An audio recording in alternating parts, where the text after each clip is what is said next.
Hello everyone, welcome back to the KIT classes. Now, today we will study about the electric field due to straight current carrying wire. Previous lecture में हमने Gauss theorem prove की थी और Gaussian surface के बारे में मैंने आपको बताया था कि किन किन क्लोज्ड सरफेस को आप किन किन शेप्स की क्लोज्ड सरफेस को आप गॉसियन सरफेस के तौर पे यूज कर सकते हो. Gaussian surface is an imaginary closed surface which help to find out the electric field. चलिए, तो गॉस थ्योरम की फर्स्ट एप्लीकेशन आती है हमारे पास electric field due to infinitely long straight charged wire. आपकी फर्स्ट एप्लीकेशन है. तो इन एप्लीकेशंस में इलेक्ट्रिक फील्ड हमें फाइंड आउट करनी है किसी भी पॉइंट पर गॉस थ्योरम की हेल्प से. तो इनके कुछ एक रूल्स हैं, हमें रूल्स को ही फॉलो करते जाना है और इलेक्ट्रिक फील्ड इसमें हम फाइंड आउट करेंगे. तो सबसे पहले मैं कुछ एक रूल्स बता देना चाहता हूँ, स्टेप वाइज हम चलेंगे इसमें. पहला रूल रहेगा इसमें, rules for calculate the electric field. बच्चों पहला रूल रहेगा कि consider a suitable Gaussian surface. सबसे पहले क्या करना पड़ेगा, हमें एक सुटेबल, किस शेप का होगा वो हम डेरिवेशन में देखेंगे. एक सुटेबल गॉसियन सरफेस को हम कंसीडर करेंगे. उसके बाद हम देखेंगे कि जो गॉसियन सरफेस है ना आपका, वो कैसा होना चाहिए. एक और बात बताना चाहूँगा यहाँ पे कि जब हम गॉसियन सरफेस को कंसीडर करते हैं ना, तो गॉसियन सरफेस जिस पॉइंट पर हमें इलेक्ट्रिक फील्ड फाइंड आउट करनी है ना, उस पॉइंट पर लाई होना चाहिए.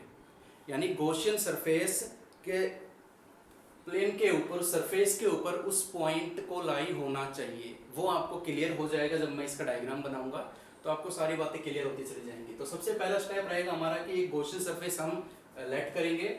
उसके बाद हम करेंगे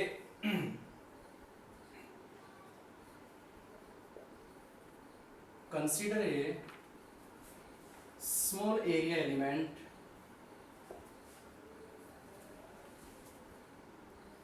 of Gaussian surface and find flux linked with small area element. Simple. दूसरा स्टेप रहेगा हमारा कि उस गॉसियन सरफेस को हम तोड़ेंगे स्मॉल स्मॉल एरिया में, और उस स्मॉल एरिया का क्या निकालेंगे, इलेक्ट्रिक फ्लक्स. क्लियर. तीसरी बात, तीसरा रूल जो आता है, तीसरा स्टेप जो हम फॉलो करेंगे इलेक्ट्रिक फील्ड फाइंड आउट करने के लिए, फिर हम करेंगे calculate total flux link with Gaussian surface. उसके बाद क्या करेंगे कि जब हमारे पास स्मॉल एरिया का फ्लक्स आ जाएगा ना, उसके बाद हम टोटल कर देंगे इंटीग्रेशन मेथड से. ये बात मैं पहले भी अपने इंट्रोडक्शन वीडियो में बता चुका हूं आपको कि क्लोज सरफेस का अगर इलेक्ट्रिक फ्लक्स आप निकालना चाहते हो तो सबसे पहले उसको छोटे छोटे टुकड़ों में तोड़िए, उसका फ्लक्स निकालिए और फिर उसको इंटीग्रेट कर दीजिए, टोटल फ्लक्स आपका आ जाएगा. तो वही रूल चल रहे हैं. फोर्थ नंबर पे आएगा find charge enclosed bye Gaussian surface. फिर हम चार्ज फाइंड आउट करेंगे कि कितना चार्ज गॉसियन सरफेस के अंदर रखा हुआ है. और लास्ट में हम क्या करेंगे, यूजिंग, या कह सकते हो कि apply Gauss theorem. Apply Gauss theorem. जैसे ही आप गॉस थ्योरम अप्लाई करोगे आप इलेक्ट्रिक फील्ड फाइंड आउट कर चुके होंगे. ये स्टेप आपको इसीलिए मैंने बताए हैं क्योंकि ये एप्लीकेशन, पहली एप्लीकेशन मैं करवा रहा हूं, तीनों एप्लीकेशन में सेम रूल ये फॉलो होंगे. हम स्टेप वाइज ये रूल्स फॉलो करते जाएंगे और इलेक्ट्रिक फील्ड हमारी फाइंड आउट हो जाएगी. तो चलिए बैक टू बैक अब हम करते हैं फर्स्ट डेरिवेशन इसका, ये फर्स्ट एप्लीकेशन है आपकी।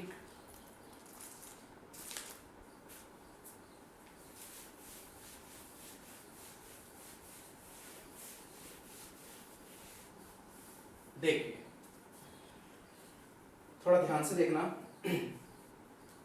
सबसे पहले क्या है, एक स्ट्रेट चार्ज वायर लेनी है हमें।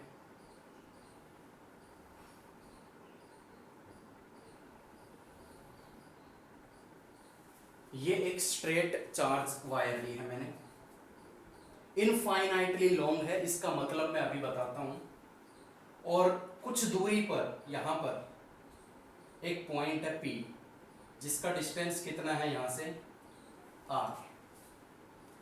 और इस वायर पर कैसा चार्ज गिवन है, ये चार्ज बॉडी है, चार्ज्ड वायर है, पॉजिटिव चार्ज वायर मैंने ये ली है।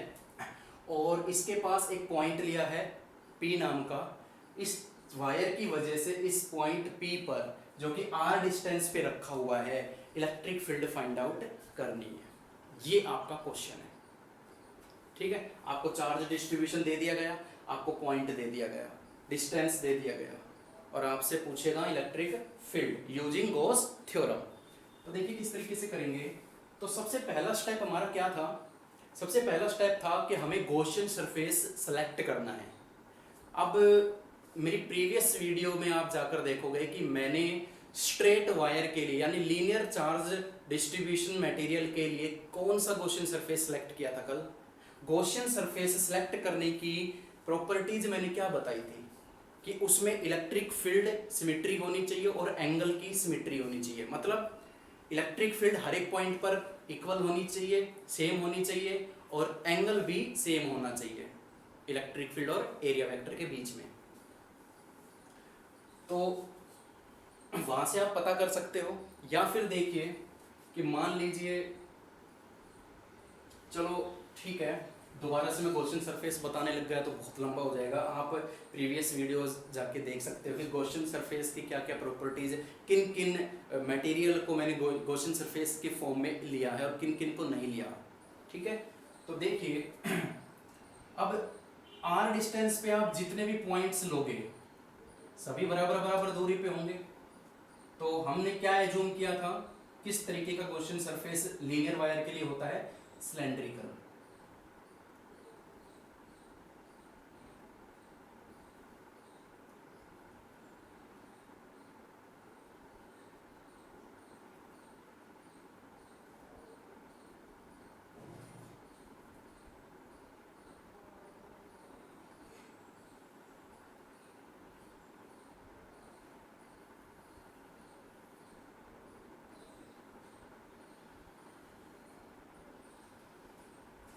ये मैंने एक गॉसियन सरफेस ले लिया। ये क्यों किया मैंने, इसका मतलब क्या है। अब मैंने बोला था कि इनफाइनाइटली लॉन्ग का मतलब क्या है। इनफाइनाइट लॉन्ग का मतलब है कि ये वायर बहुत बड़ी है, इतनी बड़ी नहीं है कि ये आसमान को छू रही है और ये पाताल को छू रही है, ऐसा नहीं है। बल्कि इनफाइनाइटली लॉन्ग का मतलब यहाँ पे क्या है कि जो डिस्टेंस हम ले रहे हैं ना, जहां पर हमें इलेक्ट्रिक फील्ड फाइंड आउट करनी है, इस पॉइंट पर ये R डिस्टेंस इस वायर की लेंथ के कंपैरिजन में बहुत छोटा है। तो इसकी तरफ, इसको अगर इससे कंपेयर करवाया जाए, इस डिस्टेंस को, R डिस्टेंस को वायर की लेंथ से कंपेयर करवाया जाए, तो R डिस्टेंस के कंपैरिजन में वायर की लेंथ बहुत बड़ी है, इसलिए हम कहते हैं इनफाइनाइटली लॉन्ग स्ट्रेट वायर, ठीक है। चलिए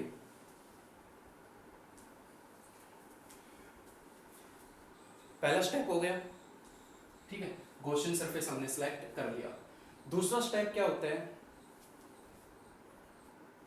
मैं यहाँ पे लिख देता हूँ। स्टेप 1 क्या है कि लेट ए गॉसियन सरफेस, ठीक है।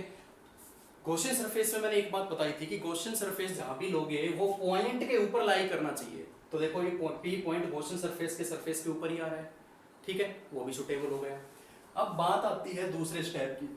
दूसरा स्टेप ये था कि बच्चों यहाँ ध्यान से देखो कि ये एक क्लोज सरफेस है, सिलेंडर एक क्लोज सरफेस है, और ये कितने हिस्सों से मिलकर बना है, 3 फेस से मिलकर बना है। कल मैंने समझाया था गॉसियन सरफेस लेते वक्त कि एक सिलेंड्रिकल ड्रम है आपके अंदर, वहाँ आपके पास एक ऊपर का जो ढक्कन होता है उसका प्लेन सरफेस, एक कर्व्ड सरफेस जो होता है उसकी गोलाई जो होती है कर्व्ड सरफेस, और एक नीचे का जो बॉटम होता है। तो तीन फेस से क्लोज्ड सिलेंडर बनता है। तो इस वाले हिस्से को मैं S1 मानता हूँ, और जो कर्व्ड सरफेस है जो गोलाई वाला हिस्सा है उसको मैं S2 मानता हूँ, और नीचे का जो बॉटम है उसके सरफेस एरिया को मैं S3 मानता हूँ। अब स्टेप नंबर 2 हमें कहता है कि हमें क्या करना है कि गॉसियन सरफेस को स्मॉल एरिया एलिमेंट में तोड़ना है। तो देखिए, अगर कंडीशन ये होनी चाहिए जहां भी हमने पॉइंट लिया है ना वहां पर आप उसको एरिया एलिमेंट में तोड़ोगे। तो मैंने यहाँ पे एक स्मॉल एरिया एलिमेंट ये ले लिया छोटा सा, और इसका नाम आपको मालूम है DS। ये क्या है S2, गोलाई वाला हिस्सा ले रहा हूँ सबसे पहले मैं कर्व्ड सरफेस, तो उसका छोटा सा हिस्सा DS2 कहलाएगा। अब ध्यान दीजिए, ये एक स्ट्रेट वायर है, पॉजिटिव स्ट्रेट वायर है। तो इधर अगर पॉइंट रखा तो इलेक्ट्रिक फील्ड यहाँ ऐसे निकलेगा आउटवर्ड, और अगर मैं इधर पॉइंट रखता तो इधर इधर निकलते आउटवर्ड। तो एक स्ट्रेट वायर जो होती है, एक स्ट्रेट लीनियर चार्ज डेंसिटी इस पे लागू होती है, इलेक्ट्रिक फील्ड दोनों तरफ वो प्रोवाइड करता है आउटवर्ड डायरेक्शन में। ठीक है, ये मैंने पहले ही बता चुका। तो इस पॉइंट पर इलेक्ट्रिक फील्ड की डायरेक्शन क्या होगी, लाइक दिस। अब बात करते हैं इसकी DS2 की। तो DS2 की डायरेक्शन क्या है बच्चों, इसका प्लेन कैसा है, इसका प्लेन ऐसा है, ये देखो, ये इसका प्लेन है, और इस प्लेन के परपेंडिकुलर किसकी डायरेक्शन होती है, DS2 की। तो इलेक्ट्रिक फील्ड और DS2 सेम डायरेक्शन में है, तो एंगल कितना हो गया यहाँ पे, 0 डिग्री। कर्व्ड सरफेस एरिया का खेल खत्म। अब ऊपर की बॉटम की बात करते हैं। अब मैं S1 सरफेस जो है उसका एक छोटा सा एरिया एलिमेंट लूंगा, कहीं भी ले सकते हो। अब इलेक्ट्रिक फील्ड तो पॉजिटिव है तो इधर ही जाएगी, और इसका एरिया वेक्टर क्या होगा ये मैं बता चुका हूं। ऊपर का जो ढक्कन है सिलेंडर का, उसका प्लेन लाइक ए हॉरिजॉन्टल, तो उसका परपेंडिकुलर एरिया वेक्टर किधर होगा, ऊपर की तरफ। ठीक है, जैसा ऐसे है तो इसका परपेंडिकुलर क्या होगा, ऊपर की तरफ। तो इसका एरिया वेक्टर इधर होगा, यानी DS1 की डायरेक्शन ऊपर, तो थीटा कितना बन रहा है यहाँ पे, 90 डिग्री। अब नीचे S3 की बात करते हैं बच्चों। यहाँ भी मैंने एरिया एलिमेंट ले लिया और इसका नाम क्या दिया, DS3। इलेक्ट्रिक फील्ड तो पॉजिटिव है तो बाहर की तरफ ही जाएगी, लेकिन इसका परपेंडिकुलर DS3 किधर आएगा, नीचे। इसको बताने की जरूरत नहीं है, साफ दिख रहा है। तो ये डायग्राम है, कुछ भी नहीं किया, स्टेप वाइज चल रहा है। पहला स्टेप गॉसियन सरफेस चूज किया, दूसरा स्मॉल एरिया एलिमेंट में तोड़ लिया जितने भी इसमें सरफेस होंगे। अब हम क्या करेंगे, इन सब का इलेक्ट्रिक फ्लक्स हम निकालेंगे। ठीक है, आप डायरेक्ट भी निकाल सकते हो टोटल इलेक्ट्रिक फ्लक्स इस पूरे का। तो देखिए, इलेक्ट्रिक फील्ड फाइंड आउट करने से पहले इलेक्ट्रिक फ्लक्स निकालना पड़ेगा आपको। तो यहाँ पे देखिए 3 सरफेस है, तो 3 इलेक्ट्रिक फ्लक्स में निकालूंगा। तो इलेक्ट्रिक फ्लक्स क्या होता है, देखिए टोटल इलेक्ट्रिक फ्लक्स का फॉर्मूला क्या था, ये पूरे सरफेस का, पूरे सिलेंडर का। अब पूरा सिलेंडर तो 3 हिस्सों में तोड़ दिया ना मैंने, S1, S2 और S3। तो इसको मैं क्या लिख सकता हूं, ध्यान से देखना, E into DS for S1, E into DS for S2 and E into DS for S3। एक बात याद रखना, अब क्लोज मत लगाना, अब क्लोज इंटीग्रल नहीं लगेगा। क्यों, क्लोज इंटीग्रल तब था जब कंप्लीट एक क्लोज सरफेस था। अब मैंने क्या किया, ऊपर के ढक्कन को अलग कर लिया, कर्व्ड सरफेस को अलग कर लिया, और नीचे के बॉटम को अलग कर दिया है। तो अब क्लोज नहीं रही है, अलग अलग मैं इनका इलेक्ट्रिक फ्लक्स निकालने जा रहा हूं। यहाँ पे वेक्टर फॉर्म हटा दीजिए, EDS cos कितना, S1 के लिए एंगल कितना है, S1 के लिए एंगल क्या है, 90 degree, plus for S2 EDS cos S2 के लिए बच्चों एंगल कितना है, 0 degree, plus for S3 EDS cos 90। S3 के लिए एंगल कितना है, 90 डिग्री। चलिए अब हमें इसको सोल्व करना है। cos 90 0, ये कंप्लीट 0 हो गया। टोटल फ्लक्स इसका S1 का फ्लक्स कितना आया, 0। cos 0 होता है 1, तो ये आ गया हमारा EDS। cos 90 फिर से 0, इलेक्ट्रिक फील्ड बाहर आ जाएगी और ds का इंटीग्रेशन क्या होता है s। ये इलेक्ट्रिक फील्ड बाहर क्यों आई? क्योंकि इलेक्ट्रिक फील्ड कांस्टेंट है, हर एक पॉइंट पर यहाँ यहाँ यहाँ यहाँ यहाँ इधर रख लो कहीं भी, इलेक्ट्रिक फील्ड कर्व्ड सरफेस में क्या रहेगी? कांस्टेंट रहेगी, सेम रहेगी, इसलिए ई को मैंने बाहर ले लिया। अब जरा ये देखिए, ये हमारी आ गई फर्स्ट इक्वेशन। ये हमारा 3 स्टेप हो गए यहाँ पे। पहला स्टेप गॉसियन सरफेस सिलेक्ट करने का था, ले लिया सिलेंड्रिकल। दूसरा स्टेप था उसको स्मॉल एरिया में तोड़ना, तोड़ दिया मैंने, ds1 ds2 ds3। तीसरा स्टेप उनका फ्लक्स निकालना, मैंने फ्लक्स निकाल लिया इलेक्ट्रिक फ्लक्स के मेथड से। चौथा स्टेप है कि इसके अंदर कितना चार्ज एनक्लोज्ड है। तो देखिए ये स्टेप नंबर आपका 4 हो जाएगा, total charge enclosed bye Gaussian surface.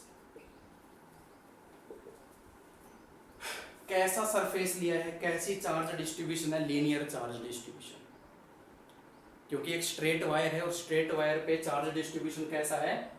Lambda, linear charge distribution, charge per unit length यानी coulomb per metre.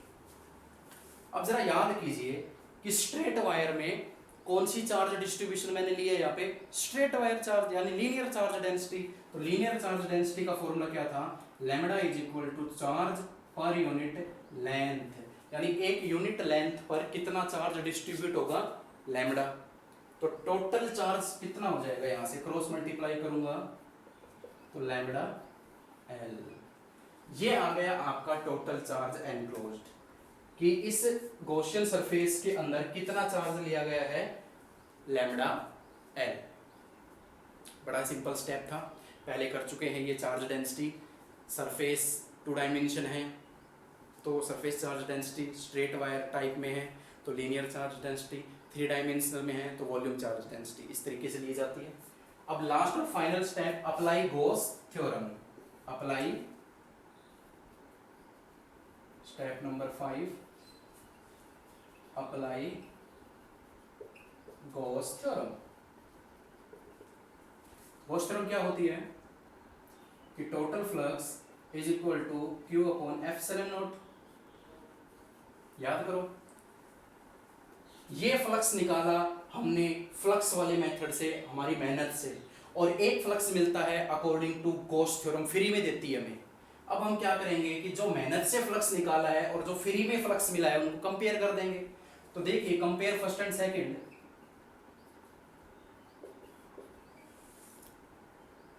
ES is equal to Q upon F, flux is equal to ES, flux is equal to Q upon epsilon naught. जब left hand side is equal to right hand side है तो ये दोनों भी equal हो जाएंगे। तो electric field मुझे फाइंड आउट करनी है Q upon epsilon naught into S। अब देखिए जरा, ये तो हो गया बड़ा सिंपल सा काम। Q की वैल्यू कितनी है? लैम्डा L, यहाँ पे सब्स्टिट्यूट कर दूंगा, upon epsilon naught into S। S is the surface area. Cylinder का सरफेस एरिया कितना होता है? अब आपको ये देखना पड़ेगा कि हमने गॉसियन सरफेस लिया था क्लोज्ड सरफेस एरिया, लेकिन ऊपर वाले फेस पे और नीचे वाले फेस पर तो फ्लक्स 0 हो गया।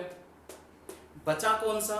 गोलाई वाला हिस्सा, कर्व्ड सरफेस एरिया। और कर्व्ड सरफेस एरिया कितना होता है सिलेंडर का? 2 पाई r h। तो इस पूरे इसकी जो लेंथ थी वो मैंने l ली है, तो कौन सा फॉर्मूला मैं s की जगह लगाने जा रहा हूँ? 2 पाई r l, l से l कैंसिल, क्या रिजल्ट आएगा हमारा? Lambda upon 2 pi epsilon naught into r।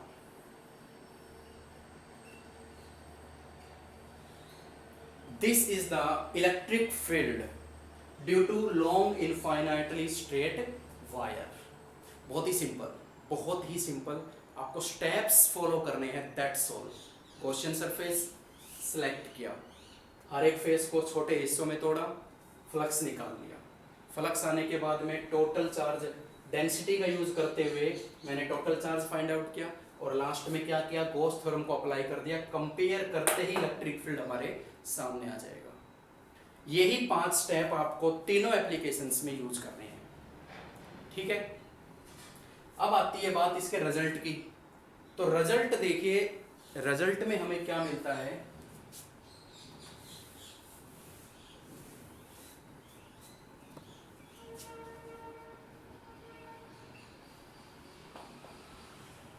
तौर पे दिख रहा है यहाँ पे कि इलेक्ट्रिक फील्ड जो है वो इन्वर्सली वेरी कर रही है आर के ऊपर, यानी इलेक्ट्रिक फील्ड इन्वर्सली वेरी कर रही है आर के ऊपर, और दूसरा इलेक्ट्रिक फील्ड डायरेक्टली प्रोपोर्शनल है लैम्डा के ऊपर, यानी जितना ज्यादा मैं चार्ज बढ़ाता जाऊंगा उतनी ज्यादा इलेक्ट्रिक फील्ड बढ़ती चली जाएगी, ये तो पहले ही पता है आपको।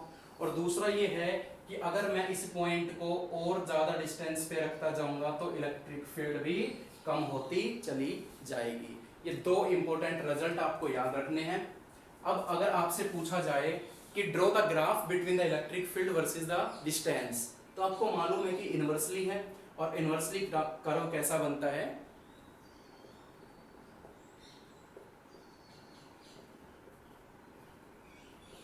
ये डिस्टेंस हो गया और ये हो गई इलेक्ट्रिक फील्ड, कुछ भी मान सकते हैं, ठीक है। जब 1 सेंटीमीटर पे पॉइंट रखा हुआ था तो इलेक्ट्रिक फील्ड हमारी 8 न्यूटन पर कूलम थी। जैसे ही मैं डिस्टेंस बढ़ाया ये 4 पे आ गई सीधी, और डिस्टेंस बढ़ाया तो 2 पॉइंट समथिंग आ गई, और डिस्टेंस बढ़ाया तो और डिक्रीज हो गई। तो जैसे जैसे मैं डिस्टेंस बढ़ाता जा रहा हूँ वैसे वैसे इलेक्ट्रिक फील्ड डिक्रीज होती जा रही है। तो इस तरीके का ग्राफ हमें मिलता है इसके अंदर। पॉइंट ये है हमारा, अगर मैं दूर लेके जाऊंगा तो। क्लियर है? आई होप क्लियर हो गया होगा। बिल्कुल सिंपल स्टेप्स थे इसके, सो इसकी प्रैक्टिस करना। तो आज के लिए इतना ही। Thank you so much.